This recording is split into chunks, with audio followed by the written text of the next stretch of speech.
సామాన్యులు ముందుకు కదలని పరిస్థితి నెలకొంది. ఎటు చూసినా ప్రయాణించేందుకు దారి లేకపోవడంతో ప్రైవేటు వాహనాలను ఆశ్రయిస్తున్నారు పేదలు.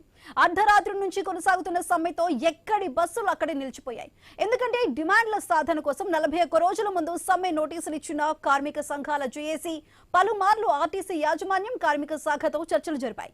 అయితే అర్ధరాత్రి జరిపిన చర్చలు కూడా విఫలం కావడంతో కార్మికులు సమ్మెలోకి వెళ్లారు. దీంతో ఆర్టీసీ బస్సులు డిపోలకే పరిమితమయ్యాయి.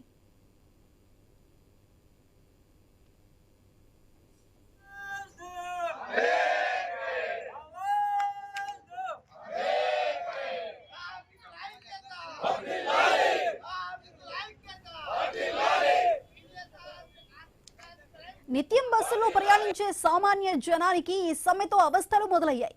ఎటు వెళ్లాలన్నా గమ్యం చేర్చే వాహనం లేక తీవ్ర అవస్థలు పడుతున్నారు. సమ్మెలోకి వెళ్లిన కార్మికులు ఉదయం నుంచే ఈ డిపోల ముందు ధర్నాలకు దిగారు.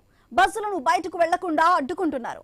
పలు చోట్ల పోలీసులకు కార్మికులకు మధ్య వాగ్వాదాలు జరుగుతున్నాయి. అయినా కార్మికులు వెనక్కు తగ్గటం లేదు. తమ డిమాండ్లు పరిష్కారం అయ్యే వరకు బస్సులను కదిలించే ప్రసక్తే లేదని తెగేసి చెబుతున్నారు.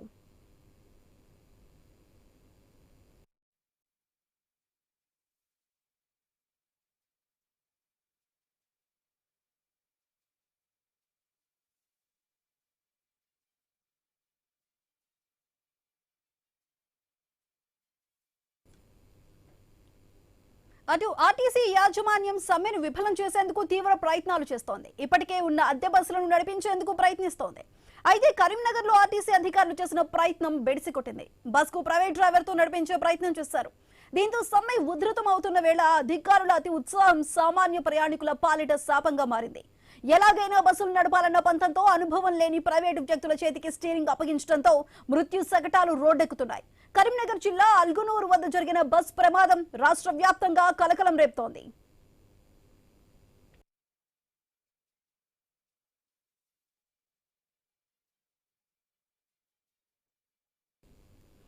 ఆర్టీసీ అధికారులు ప్రైవేటు డ్రైవర్లను రంగంలోకి దించారు.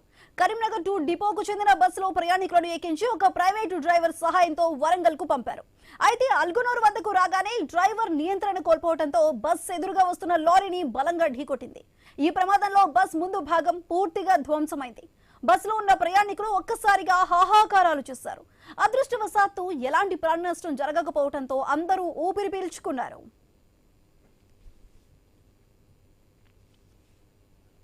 కనీస డ్రైవింగ్ అనుభవం లేని వాళ్లకు బస్సులు ఇస్తే మా ప్రాణాలు ఏమవ్వాలని అధికారులపై ప్రయాణికులు ఆగ్రహం వ్యక్తం చేస్తున్నారు. కేవలం సమ్మెను నీరు కార్చడం కోసమే ప్రభుత్వం ఇలాంటి ప్రమాదకరమైన ప్రయోగాలు చేస్తోందని పలువురు ఆరోపిస్తున్నారు. తెలంగాణలోని జిల్లాల్లో పరిస్థితి ఎలా ఉంది? ప్రయాణికులు ఎలాంటి ఇబ్బందులు పడుతున్నారు? ప్రైవేటు వ్యక్తుల ఛార్జీల పేరుతో దోపిడీ చేస్తున్నారా? ప్రైవేటు సిబ్బందితో బస్సులు నడిపించే ప్రయత్నం చేస్తున్నారా? కార్మికుల ఆందోళనలు కొనసాగుతున్నాయన్న విషయాలపై మరింత చర్చలు జరుగుతున్నాయి.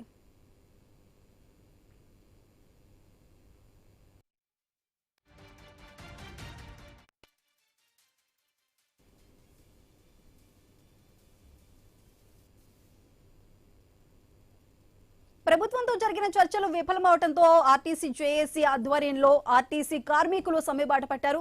అయితే మొత్తం జిల్లాల్లో ఆర్టీసీ బస్సులు ఎక్కడికక్కడే ఆగిపోయిన సిచ్యువేషన్ కనిపిస్తుంది. మరి దీనికి సంబంధించి పరిస్థితులు ఏ విధంగా ఉన్నాయో మరింత విశ్లేషణ మా కొలీగ్ ఆశా కంటిన్యూ చేస్తారు. ASHA, over to you. మీరు చెప్పిన విధంగా నిన్న ఏదైతే మంగళవారం నాడు జరిగినటువంటి చర్చలు విఫలమయ్యాయో దీంతో తెలంగాణ ఆర్టీసీ జేఏసీ సమ్మెకు పిలుపునిచ్చినటువంటి సందర్భం కనిపించింది. ఈ రోజు ఉదయం నుంచి మనం చూస్తున్నాం ఎక్కడికక్కడ ఏ జిల్లాలో ఎటువంటి సిచ్యువేషన్స్ ఉన్నాయో కూడా మన ప్రతినిధుల ద్వారా వ్యూవర్స్ చూపించే ప్రయత్నం కూడా చేస్తాము. ఎక్కడ ఒక్క బస్సు కూడా ఆర్టీసీ బస్సు బయటకు వచ్చే సిచ్యువేషన్స్ లేవు. కార్మికులు డిపోల వద్ద ఉన్నారు, నిరసన తెలియజేస్తున్నారు. అట్ ద సేమ్ టైం పోలీసులు కూడా అక్కడ ఉన్నారు. ఎక్కడ ఎటువంటి అవాంఛనీయ ఘటనలు కానీ దాడులు కానీ జరగకుండా చర్యలు తీసుకోవడానికి అక్కడ పోలీసులు కూడా ప్రొటెక్షన్ చేస్తున్నటువంటి సందర్భాలు మనకు కనిపిస్తున్నాయి.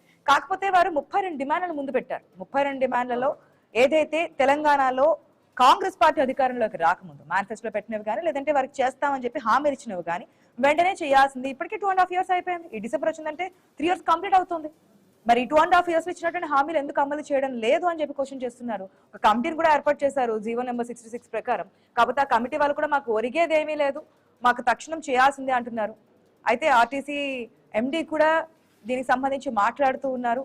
లేదు ప్రభుత్వం సానుకూలంగా స్పందిస్తుంది అని చెప్తున్నారు. 4 వారాలు టైం అడిగారు. ఆ టైం కూడా ఇవ్వడానికి జేఏసీ సిద్ధంగా లేదని చెప్తుంది.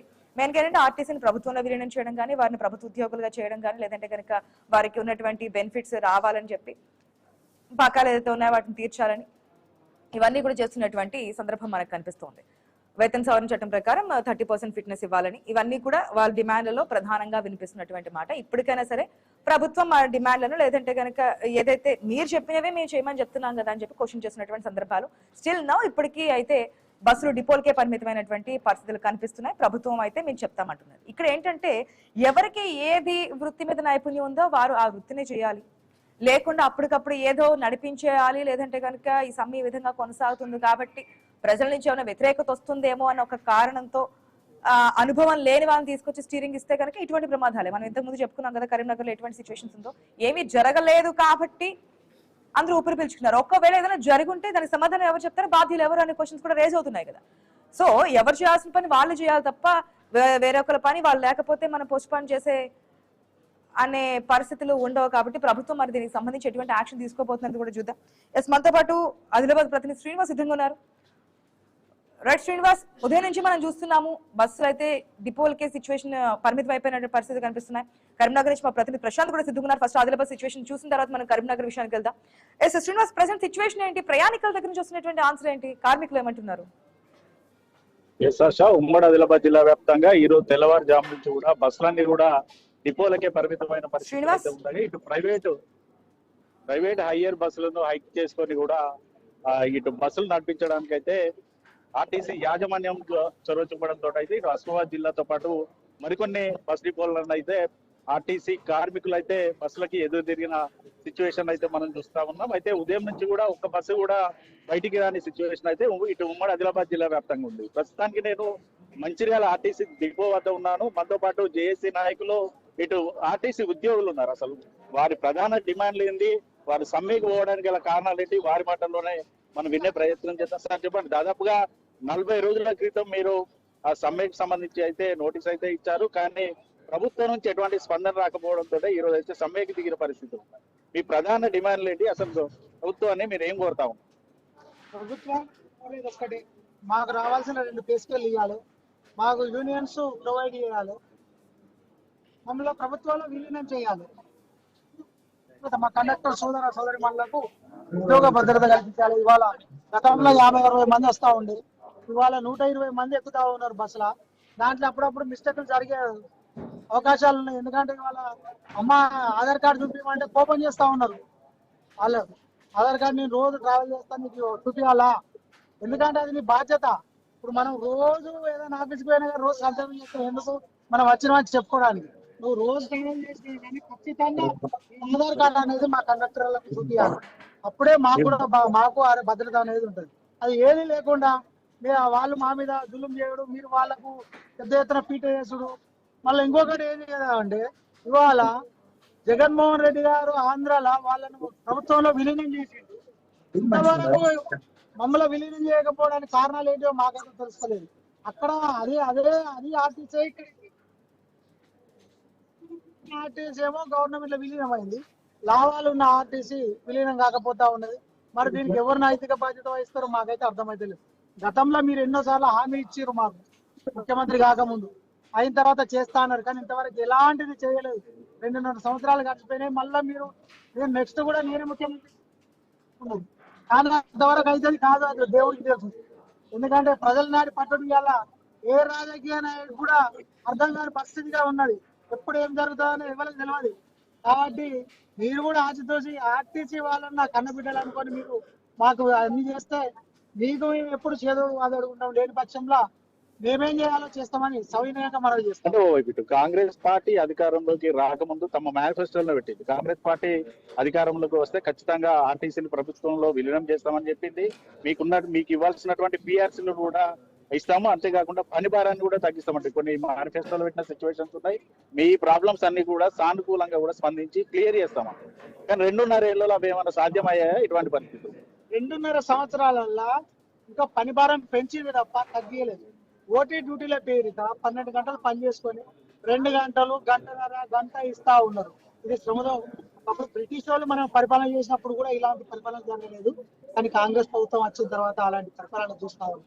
మేము మాకు ఎప్పుడేం జరుగుతుందో స్టీరింగ్ మీద ఎంతో మంది వేవాళ్ళ హార్ట్ అటాక్ తోటి చచ్చిపోయిన రోజులు ఉన్నాయి. దీన్ని కూడా మీరు అర్థం చేసుకోవాలి. ఇలా ఒక పొద్దుగాల 6 గంటలకు వస్తే సాయంత్రం 6 గంటలకు 12 గంటలు పని తీసుకొని 2 గంటలు ఓటీ ఇస్తా ఉన్నారు. ఓటీ ఎవరికి కావాలండి? మాకు 8 గంటల పని దినాన్ని కలిపిరండి, మాకు కూడా బాగుంటది. అది కాకుండా మీరు ఏదో మేము ఏదో చేస్తాను మరి బిచ్చగాడికి ఇచ్చినట్టు 2 గంటలు గంట ఓటీ ఇచ్చి మాకు 12 గంటలు పని తీసుకుంటా ఉన్నారు. ఇది ఎంతవరకు కరెక్ట్? మీకు కరెక్ట్ అనిపిస్తా ఉన్నది? 48,000 కార్మికులు ఉన్న జాగాలో ఇలా 35,000 వచ్చింది. వాళ్ళ పనిభారం కూడా మా మీదనే పెంచి ఇంకా మా సిఐలు డిఎంలు విపరీతమైన ఒత్తిడి.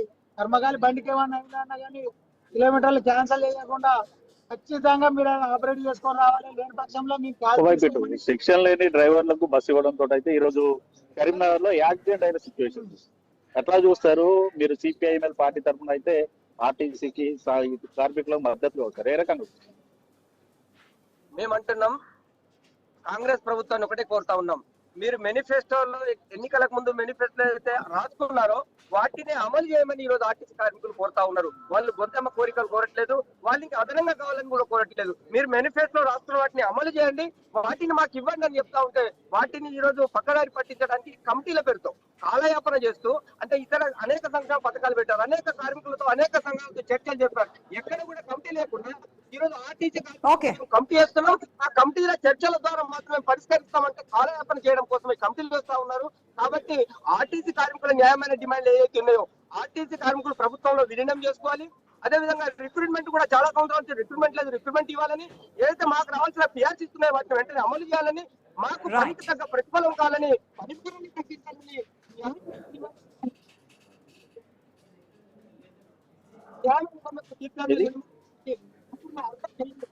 ఇది ఆశ.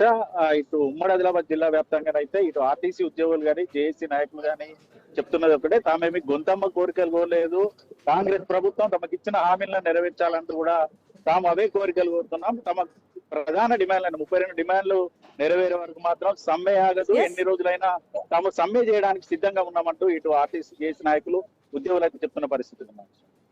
Right Srinivas, thanks for the update. Yes, Karimnagar విషయానికి వద్దాం. ఎందుకంటే కరీంనగర్ లోనే మనం ఇంతకు ముందు మాట్లాడుకున్నటువంటి ఘటన చోటు చేసుకుంది. ఎటువంటి అనుభవం లేకుండా ప్రైవేట్ డ్రైవర్లకి ఆర్టీసీ స్టీరింగ్ ఇవ్వడం వల్ల జరిగినటువంటి ప్రమాదం మనకు కనిపిస్తోంది. అంటే ఒకవేళ ఆర్టీసీ కార్మికులు సమ్మె చేస్తే కనుక వాళ్ళ ప్లేస్ రీప్లేస్ చేసి ఈ సమ్మె ఉధృతి కనిపించకుండా, ప్రజలు అవస్థలు పడకుండా, ప్రజల నుంచి వ్యతిరేకత రాకుండా చేసే ప్రయత్నం తెలుసుకుందాం. మా ప్రతినిధి ప్రశాంత్ సిద్ధంగా ఉన్నారు. ప్రశాంత్, ఏం జరిగింది? ఒకవేళ ఆ ప్రమాదంలో ఏదైనా ప్రాణ నష్టం జరిగి ఉంటే గనక జవాబు ఎవరు చెప్తారు? దానికి గల కారణం ఎవరని అనుకోవచ్చు. ఒకవేళ సమ్మె జరుగుతుంది, దానికి ఆల్టర్నేట్ చూపించడం తప్పలేదు. కానీ అక్కడ అనుభవం లేనటువంటి వ్యక్తులకి స్టీరింగ్ ఇచ్చి ఇంతమంది ఒక్కరు కాదు కదా, 2 వీలర్ అయితే కేవలం 2కే ఉంటుంది, 4 వీలర్ అయితే కేవలం 4కే ఉంటుంది. కానీ ఒక బస్సులో ఎంతమంది ప్రయాణిస్తుంటారు? 10ల సంఖ్యలో ప్రయాణిస్తూ ఉంటారు. ఏదైనా ప్రమాదం జరుగుంటే గవర్నమెంట్ వారికి సమాధానం చెప్తుంది. ఈ ఘటనకు సంబంధించి ఏం చెప్తున్నారు ప్రయాణికులు, ఏం చెప్తున్నారు? ఆర్టీసీ కార్మికుల దగ్గర నుంచి వస్తున్నటువంటి ఆన్సర్ ఏంటి? రైట్ ఆశ, మీరు అన్నట్టుగా ప్రమాదం మాత్రం చాలా తక్కువగా, అంటే పెద్ద ఎత్తున భారీ ప్రమాదం జరిగితే మాత్రం దీనికి ఎవరు ఆన్సర్ చెప్తారనే దానిపైన పెద్ద ఎత్తున అంటే ప్రజలు కూడా అడుగుతున్నారు.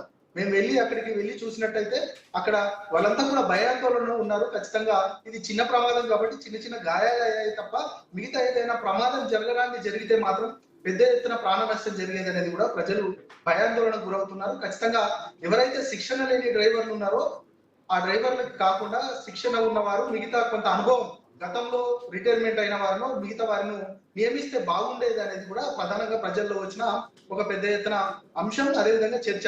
దీనికి సంబంధించి గాయాలైన వారందరినీ కూడా కరీంనగర్ ఏరియా హాస్పిటల్కి పంపించిన నేపథ్యం కనబడ్డది. నిజంగా అంటే కొంత ఆయన తప్పిదమే అనేది కూడా స్పష్టంగా కనబడుతుంది. యాజమాన్యం ఏం చెప్తుందనంటే ప్రధానంగా ఇక ఎవరుంటే వారితో ప్రజల అవసరాల నిమిత్తం, ప్రజలు ప్రయాణికుల అవసరాల నిమిత్తమే పంపిస్తున్నారు తప్ప ఇక మిగతా ఇలాంటివి జరుగుతాయని మేము ఊహించలేదు అనేది కూడా యాజమాన్యం చెప్తుంది. మొత్తానికైతే ఈ యొక్క కరీంనగర్ బైపాస్ లో జరిగిన యాక్సిడెంట్ కి సంబంధించి కూడా ఇప్పుడు ఓన్లీ అక్కడ జరిగిన యాక్సిడెంటే కాదు, రాష్ట్ర వ్యాప్తంగా కూడా ప్రైవేట్ బస్సులు నడుపుతున్న వారందరికీ కూడా ఖచ్చితంగా ఇలాంటి ప్రమాదాలు జరగకుండా చూసుకోవాల్సిన బాధ్యత ఉందనేది కూడా ప్రజలు చెప్తా ఉన్న పరిస్థితి. ఇక మరొక వైపు ఉమ్మడి కరీంనగర్ జిల్లా వ్యాప్తంగా కొన్ని ఇన్సిడెంట్లు జరిగినాయి. ఇది ఒకటి ప్రమాదం అయితే, మరొకటి ఇక పెద్దపల్లి జిల్లాలో ఇక కండక్టర్ లేకపోవడంతో ఉచితంగానే ఇటు స్త్రీలకు కాదు, అదేవిధంగా పురుషులకు కూడా ఉచితంగా బస్ ప్రయాణం చేసిన పరిస్థితి కనబడుతుంది. దాదాపు వారంతా కూడా కండక్టర్ లేకపోవడంతో ఉచితంగా బస్ ప్రయాణిస్తూ ఉన్నారు. ఇక్కడ ప్రజలు కూడా అడుగుతా ఉన్నారు ఖచ్చితంగా, అంటే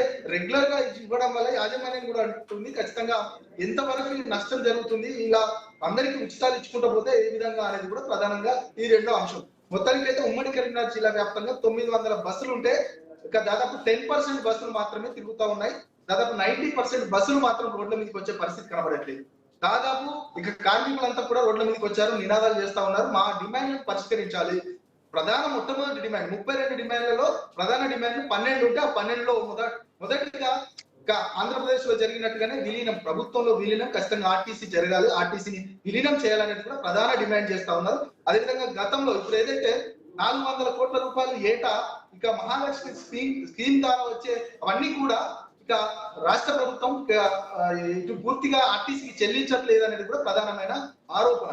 ఆ విమర్శకు సంబంధించి కూడా ఇదొక అంశం అయితే, రెండోది ఎలక్ట్రికల్ బస్సులకు సంబంధించి కూడా ఎలక్ట్రికల్ బస్సులంతా కూడా యాజమాన్యమే నడిపించాలి, యాజమాన్యం చేతికి అప్పగించాలనేది కూడా ప్రధానమైన డిమాండ్. మొత్తం అయితే 30% ఫిట్మెంట్ తోటి ఖచ్చితంగా ఏఆర్సీని అమలు చేయాలనేది కూడా, 2 సవరణ చట్టాలను కూడా పూర్తిగా అమలు చేయాలనేది కూడా ప్రధాన డిమాండ్స్ తోటి ఈ రోజు సమ్మె చేస్తా ఉన్నారు. సమ్మెకి సంబంధించి కూడా ఎక్కడ కూడా 11 డిపోలు ఉన్నాయి ఉమ్మడి కరీంనగర్ జిల్లా వ్యాప్తంగా. దాదాపు ఏ ఒక్క బస్ కూడా తిరగనిచ్చే పరిస్థితి కనబడట్లేదు. కానీ దీనికి ప్రత్యామ్నాయంగా ఖచ్చితంగా ప్రైవేట్ బస్సులు, అదేవిధంగా అద్దె బస్సులతో దాదాపు 15% అంటే ప్రజలకు ఎలాంటి ఇబ్బందులు కలగకుండా ఖచ్చితంగా ఆర్టీసీ యాజమాన్యం మాత్రం కొంత సహకరిస్తున్న నేపథ్యం కనబడుతుంది. ప్రయాణికులు గతంలో సిచ్యువేషన్ కంటే, అంటే నిన్నటి జరిగిన సిచ్యువేషన్ నుండి ఈ రోజు మాత్రం ప్రయాణికులు కూడా పూర్తిగా ఇక్కట్లు పడతా ఉన్నారు. బస్సులు రాకపోవడంతో ఎక్కడికక్కడ జనాలు కూడా చాలా ఇబ్బందులు ఎదుర్కొంటున్న పరిస్థితి కనబడుతుంది. మొత్తానికైతే ఈ సమ్మె ఇదే కొనసాగితే మాత్రం దాదాపు చాలా ఇబ్బందులు ప్రయాణికులు ఎదుర్కొనే పరిస్థితి మాత్రం కనబడతా ఉంది. ఉమ్మడి కరీంనగర్ జిల్లా వ్యాప్తంగా దాదాపు కార్మికులంతా కూడా రోడ్ల మీదకి వచ్చి ఉదయం నుండే ఎక్కడికక్కడ బస్సులను మాత్రం నిలిచిన పరిస్థితి కనబడతా ఉంది. ఆశ right Prashant, thanks for update. మరిన్ని లేటెస్ట్ అప్డేట్స్ కోసం మళ్ళీ మిమ్మల్ని కాంటాక్ట్ అవుతాం. ఒకవేళ ఏదైనా సిచ్యువేషన్స్ ఇంతకు ముందు జరిగినట్టుగా మళ్ళీ ఏమన్నా మనకి బయటపడితే కనుక దాని గురించి కూడా మనం మాట్లాడదాం. మనం ఉదయం నుంచి చూస్తే కనుక ఆర్టీసీ బస్సులు డిపోలకే పరిమితం అయిపోయినట్టు పరిస్థితులు కనిపిస్తున్నాయి. ఈ సమ్మె ద్వారా మనకి దాదాపుగా 60 లక్షల మంది ప్రయాణికులు ఇబ్బంది పడుతున్నట్టు తెలుస్తుంది. 6000 బస్సులు నిలిచిపోయాయి, డిపోలకే పరిమితం అయిపోయాయి. దీనివల్ల ఆల్టర్నేటివ్ విధానం, అంటే ఆల్టర్నేట్ ట్రాన్స్పోర్ట్ గురించి ప్రయాణికులు కూడా వెతుక్కుంటున్నారు. ఈ తరుణంలోనే ఏదైతే ప్రయాణికులకి లేదంటే ప్రజలకి ఇబ్బందులు కలగకూడదు, నెగిటివ్ రాకూడదన్న కారణంతో ప్రైవేట్ వ్యక్తులకి ఆర్టీసీ బస్సులు ఇవ్వడము, జరిగినటువంటి ప్రమాదము. కానీ ఎవరికి అంత స్థాయిలో ప్రమాదం సంబంధించినటువంటి గాయాలు కాలేదు కాబట్టి అందరూ ఊపిరి పీల్చుకున్నారు. కాబట్టి ఇటువంటి ఘటనలు కరెక్ట్ కాదన్న వాదనలు కూడా మనకు వినిపిస్తున్నాయి. మరొక పక్క ఆర్టీసీ జేఏసీ మాత్రం స్పష్టంగా చెప్తుంది, ఏదైతే మీరు ఎలక్షన్స్ టైంలో ఇచ్చినటువంటి మేనిఫెస్టో ఇచ్చినటువంటి హామీలే కదా, 2.5 సంవత్సరాలు అయింది, ఇంకా మీరు అమలు చేయకుండా కాలయాపన చేస్తూ ఉంటే ఇంకా ఒప్పుకునే పరిస్థితి ఉండదు, సమ్మె మాత్రం ఈ విధంగానే కంటిన్యూ చేస్తామని చెప్పి తెగేసి చెప్తుంది ఆర్టీసీ జేఏసీ. మరి ప్రభుత్వం ఒక కమిటీని కూడా ఏర్పాటు చేస్తామని చెప్తుంది, 4 వారాలు టైం కావాలని అడుగుతుంది. దీనికి ఏమాత్రం అంగీకరించట్లేదు జేఏసీ.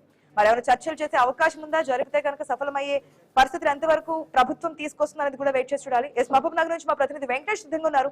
వెంకటేష్, ఉదయం నుంచి మనం చూస్తున్నాం పరిస్థితులు ఏ విధంగా ఉన్నాయనేది. 7 గంటల నుంచి కూడా అప్డేట్స్ అందిస్తూనే ఉన్నారు. ఆర్టీసీ డిపోల సిచ్యువేషన్ ఏ విధంగా ఉంది, కార్మికుల డిమాండ్స్ ఏంటి అనేది, ప్రెసెంట్ సిచ్యువేషన్ ఏంటి?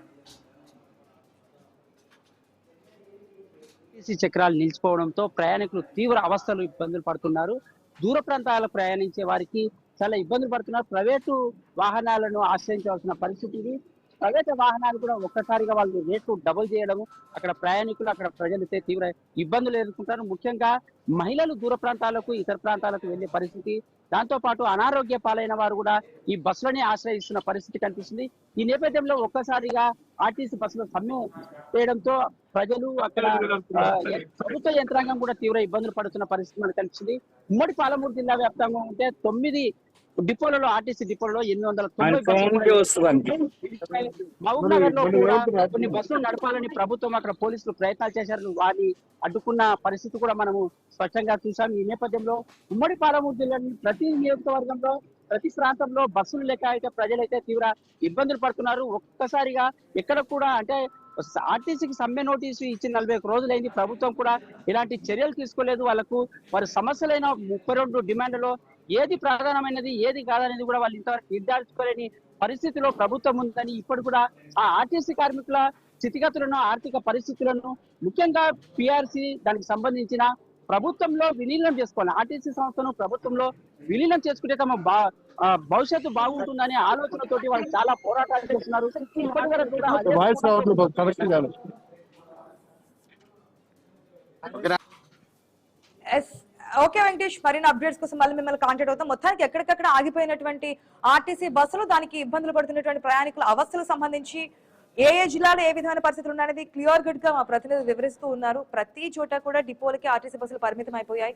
దాదాపుగా 60 లక్షల మంది ఈ ఆర్టీసీ సమ్మె వల్ల ఇబ్బందులు పడుతున్నటువంటి సిచ్యువేషన్. సో దీన్ని డైవర్ట్ చేయడానికి ఏదైతే ఆర్టీసీ కార్మికులు బదులుగా ప్రైవేట్ వ్యక్తుల్ని ఆర్టీసీ స్టీరింగ్ ఇచ్చి కూర్చోబెట్టడం, దాంతో వారికి యాక్సిడెంట్ అయినటువంటి పరిస్థితి. కాకపోతే చిన్న చిన్న గాయాలతోనే అందరూ ప్రయాణికులు బయటపడినటువంటి పరిస్థితులు. రైట్, మెదక్ నుంచి మా ప్రతినిధి క్రాంతి సిద్ధంగా ఉన్నారు. రైట్ క్రాంతి, సిచ్యువేషన్ ఏంటి, ఏ విధంగా కొనసాగుతుంది సమ్మె? హలో క్రాంతి. ఉమ్మడి మెదక్ జిల్లా వ్యాప్తంగా మొత్తం ఉమ్మడి మెదక్ జిల్లా రీజియన్ లో 8 ఆర్టీసీ డిపోలు ఉన్నాయి. 8 ఆర్టీసీ డిపోల్లో కూడా అర్ధరాత్రి నుంచే కార్మికులు సమ్మెకి దిగారు. మొత్తం కూడా అర్ధరాత్రి కూడా డిపోల ముందుకు వచ్చి బస్సులు బయటకు వెళ్ళకుండా బైఠాయించారు. అడప అక్కడక్కడ 1-2 బస్సులు బయటకు వెళ్ళినాయి తప్పించి అవి కూడా ప్రైవేట్ డ్రైవర్లతో బలంగా అధికారులు బయటకు తీశారు. మిగిలిన చోట్ల దాదాపు 99% బస్సులన్నీ కూడా డిపోలకే పరిమితం అయ్యాయి. ఇక్కడ ప్రస్తుతం సంగారెడ్డి డిపో దగ్గర ఉన్నాం. సంగారెడ్డి డిపో దగ్గర కూడా ఉదయం ఒక బస్సు బయటకు వెళ్ళేది. ఆ తర్వాత నుంచి మొత్తం ఆర్టీసీ కార్మికులంతా కూడా డిపో ముందు బైఠాయించి ఒక బస్సు నుంచి బయటకు రాకుండా ప్రయత్నం చేస్తున్నారు. దీంతో పోలీసులు, రెవెన్యూ అధికారులు కూడా ఇక్కడికి వచ్చి కార్మికులతో చర్చలు జరుపుతారు. మీ సమ్మె మీరు చేసుకోండి, అవసరమైతే ప్రయాణికులకు ఇబ్బంది లేకుండా మేము కొన్ని బస్సులు ప్రైవేట్ వ్యక్తులతో నడుపుతామని చెప్తే దాన్ని కూడా అడ్డుకుంటున్నారు. ప్రస్తుతం మనతో పాటు ఆర్టీసీ కార్మికులు, డ్రైవర్లు, కండక్టర్లు ఉన్నారు. వారిని అడిగి తెలుస్తుంది. చెప్పండి, మీ సమ్మెకి దిగడానికి ఎట్లా జరుగుతుంది? మీ సంగారెడ్డి జిల్లాలో కానీ మెదక్ లో కానీ సమ్మె ఎలా జరుగుతుంది? మేము ఇప్పుడు కాంగ్రెస్ గవర్నమెంట్ వచ్చినాక వరకు సమ్మె చేసి నాయకులు సమ్మె ఇచ్చినాము. ఇచ్చిన తర్వాత వాళ్ళు ఎంతవరకు చర్చలకు ఇవ్వకుండా మేము ఈ అందరం కలిసి జేఏసీ ఏర్పడి సంగారెడ్డి డిపోలో ఒక బస్సు వెళ్లకుండా స్వచ్ఛందంగా ఎవరు ఈ నాయకులు చెప్పకుండా సమ్మె చేయమంది. మేము మాకు 2 పే స్కేల్ ఇవ్వన్నాము, గవర్నమెంట్ విలీనం చేయమని చెప్పినాము, యూనియన్లు ఇవ్వన్నాము. అంతే తప్ప మేము వాళ్ళు చెప్పింది, వాళ్ళు ఇంతకుముందు గతంలో మేనపట్టు పెట్టింది, మేము వచ్చినాక మా గవర్నమెంట్ వచ్చినాక మీకు అందరికి న్యాయం చేస్తాం, మీకు ఇంతవరకు అయిపోయింది, ఇంతవరకు చనిపోయారు మీకు అని చెప్పినందుకే మేము అడిగినాం తప్ప వేరే ఏం అడగలేము. అడిగినా కూడా 2.5 సంవత్సరాల వరకు ఇంతవరకు ఎటువంటిది ఏం చేయలేరు. 2 పే స్కేల్ అట్టనే ఉన్నాయి, మా ఏరియాస్ అట్టనే ఉన్నాయి, విలీనం అట్టనే ఉన్నది. కాబట్టి ఇది మేము స్వచ్ఛందంగా మేము ధర్నా చేయడం జరిగింది. ప్రజాపాలన అన్నప్పుడు వాళ్ళు మహాలక్ష్మి చాలా ఇబ్బంది ఉన్నా మేము ఈ గవర్నమెంట్ పేరు తీసుకురానికి మేము అందరం కార్మికులకు కష్టపడ్డాము. మీ పేరు తేవడానికి మేము సాగు తీసేసాం. మా యొక్క చిన్న కోరికలు మీరు తీర్చకుండా ఒంటెట్టు పోతున్నాం, ఇది పద్ధతి కాదని చెప్పి మేము కార్మికుల పక్షాన కోరుతున్నాం. ఎలా ఉంది పరిస్థితి? మొత్తం కూడా ఎన్ని బస్సులు ఉన్నాయి, ఏంటి, ఎంతమంది, ఎట్లా ఉన్నారు, సమ్మె ఎలా ఉంది? మెదక్ డిపోలో మెదక్ రీజనల్ మొత్తంలో అంతా సమ్మెలో పాల్గొన్నారు. కాకపోతే అక్కడ ఇక్కడ 1-2 తీసినట్టు ఉంది తప్ప కానీ స్వచ్ఛందంగా, ఎందుకంటే ఇది కార్మికుల నుంచి వచ్చినటువంటి చెప్తే కాదు, ఇది ఎవరో వచ్చేసింది కాదు కనుక ఇది గ్రౌండ్ నుంచి వచ్చింది కనుక ఇది ఖచ్చితంగా సక్సెస్ అవుతుంది. కానీ మేము ముఖ్యమంత్రి గారికి ఒకటే కోరుతున్నాం, అయ్యా మేము చీమల్ లాంటి వాళ్ళం, మాతో మీకు మాకు తీసుకునే అవసరం లేదు, మాకు ఇవ్వాల్సింది ఏంది, మేము ప్రభుత్వంలో విలీనం చేయమని అడుగుతా ఉన్నాము. ఏదంటే మాకు ఏదైతే రావాల్సిన బాధ్యతలు ఉన్నాయి కదా, 2 పిఆర్సీలు ఉన్నాయి, ఇది మాకు యూనియన్లు అడుగుతా ఉన్నాం అంతే తప్ప మీకు కుర్చీలు అడుగుతలేము, మీకు ఇచ్చే మీ ఇంటి మీ ఆస్తులు అడుగుతలేము. మా కడుపు మంటకు మేము ఫోన్ చేస్తా ఉన్నాం తప్ప మాకు ఎవరు చెప్తే చేసింది కాదు సార్. మాకు దయచేసి మమ్మల్ని అర్థం చేసుకొని మాకు యూనియన్లు ఇవ్వండి, పిఆర్సీ ఇవ్వండి, మాకు ఏదైతే రావాల్సినటువంటి ఏరియాస్ ఉన్నాయి, 70 ఏరియాస్ ఉన్నాయి, అవి కూడా ఇవ్వాలని చెప్పి మీ సభాముఖంగా మేము తెలియజేస్తున్నాం సార్. ఖచ్చితంగా మీరు చేస్తారని మేము ఆశిస్తా ఉన్నాం సార్. ఖచ్చితంగా చేయండి అని కోరుకుంటున్నాం. ప్రధానంగా మీరు 30కి పైగా డిమాండ్లు ప్రభుత్వం ముందు పెట్టారు, అందులో ఒక్కటి కూడా ప్రభుత్వం ఆమోదించిన పరిస్థితి లేదు. ఈ పరిస్థితుల్లో మీరు సమ్మె చేయరు. ఇప్పుడు ప్రభుత్వం తక్షణం మీరు ఏ హామీలు ఆమోదిస్తే మీరు సమ్మె విరమించే పరిస్థితి? ప్రత్యేకంగా ఇప్పుడు మాకు రావాల్సిన 2 పిఆర్సీలు ఇచ్చి యూనియన్లు తీసుకొచ్చి ఇస్తే మేము సమ్మె విరమించుకోవడానికి ఓకే. ప్రభుత్వం బలవంతంగా ప్రైవేట్ బస్సులు బయటకు తీసుకొని వస్తుంది. ప్రైవేట్ బస్సులు డ్రైవర్లతో, తాత్కాలిక డ్రైవర్లతో ఆర్టీసీ బస్సులు తీసుకొస్తుంది. దీంతో అడపదడప ప్రమాదాలు కూడా జరిగినాయి. తీసుకొచ్చిన 10 బస్సులు అయితే అందులో 1-2 యాక్సిడెంట్ అయితే దీన్ని ఎలా చూస్తున్నారు? బయటకు వచ్చే ప్రైవేట్ బస్సులు అడ్డుకుంటారు? తప్పకుండా అడ్డుకుంటారు. ఎందుకంటే మేనేజ్మెంట్ గిట ఫస్ట్ మేనేజ్మెంట్ ఆలోచన చేయాలి. ఏదైతే వచ్చి రానుల్లో తోటి లేకపోతే అది పూర్తిగా మేనేజ్మెంటే బాధ్యత వహించాలి. ఇది ఏదైతే ఉందో ఇప్పుడు కార్మికులకు డిమాండ్లు ఏవైతే ఉన్నాయో అది తప్పకుండా నెరవేర్చి గత ప్రభుత్వం గిట ఇట్లనే పోయింది, ఈ ప్రభుత్వం గిట అర్థం చేస్తుంది. అది కరెక్ట్ అని కాదు. ప్రభుత్వం గిట ఆలోచన చేయాలి, మేనేజ్మెంట్ గిట ఆలోచన చేయాలి. కార్మికుల సమస్యలు పూర్తిగా వాటిని పరిష్కరిస్తే ఇదంతా ఏముండదు, సమ్మె ఏముండదు, ప్రజలకి మంచిగా పరిపాలన అందించినట్టు అని చెప్పేసి నేను మనం ఓకే. మీరు ప్రభుత్వం నుంచి డిమాండ్ చేసేది ఏం డిమాండ్ చేస్తారు? ముఖ్యంగా డిమాండ్ చేసేది ఏంటంటే గత ప్రభుత్వం కూడా విలీనం చేస్తామని కాలయాపన చేసింది. ప్రభుత్వం వచ్చి కూడా 2.5 సంవత్సరాలు అవుతుంది. విలీనం గురించి కూడా ఇంతవరకు ఒక ప్రస్తావన తీసుకురాలేదు. కాబట్టి కార్మికులు విలీనము మరియు పే స్కేలు మరియు రిటైర్మెంట్ అయిన వాళ్ళ బకాయిలు కష్టపడిన పైసలు ఇవ్వాలని కార్మికులు కోరుకుంటున్నారు. దాని వల్లనే సంస్థ ఖచ్చితంగా జరుగుతున్నది. ఇందులో ఏ యూనియన్ కానీ నాయకులు కానీ ప్రతిఫలం లేదు. ప్రస్తుతం వెంటనే ప్రభుత్వంలో విలీనం చేయాలని తమ సంస్థలు ప్రధానంగా కార్మికులు డిమాండ్ చేస్తున్నారు. ఇది నాయకులతో చేసేది కాదని కేవలం కార్మికుల స్వతహాగా చేస్తున్న సమ్మెను వీళ్ళు చెప్తున్నారు. ప్రభుత్వం ప్రైవేట్ బస్సులు బయటకు తీసే ప్రయత్నం చేస్తే వీళ్ళు అడ్డుకుంటామని చెప్పి వాళ్ళు స్పష్టం చేస్తారు. కెమెరా పర్సన్ అనిల్తో Kranthi Kumar, I News, Rangareddy. Right Kranthi, thanks for the update. మరిన్ని అప్డేట్స్ కోసం మళ్ళీ మిమ్మల్ని కాంటాక్ట్ అవుతాం. ఎస్, ఇప్పుడు మినిస్టర్ పొన్నం ప్రభాకర్ మాట్లాడిన సిచువేషన్ కూడా చూస్తే ఏదైతే 32 డిమాండ్లను మాట్లాడుతున్నాం కదా, దాంట్లో 29 పరిష్కరించడానికి సిద్ధంగా ఉన్నాం. దీని 4 సభ్యులతో పాటు ఒక కమిటీని కూడా ఏర్పాటు చేశాం.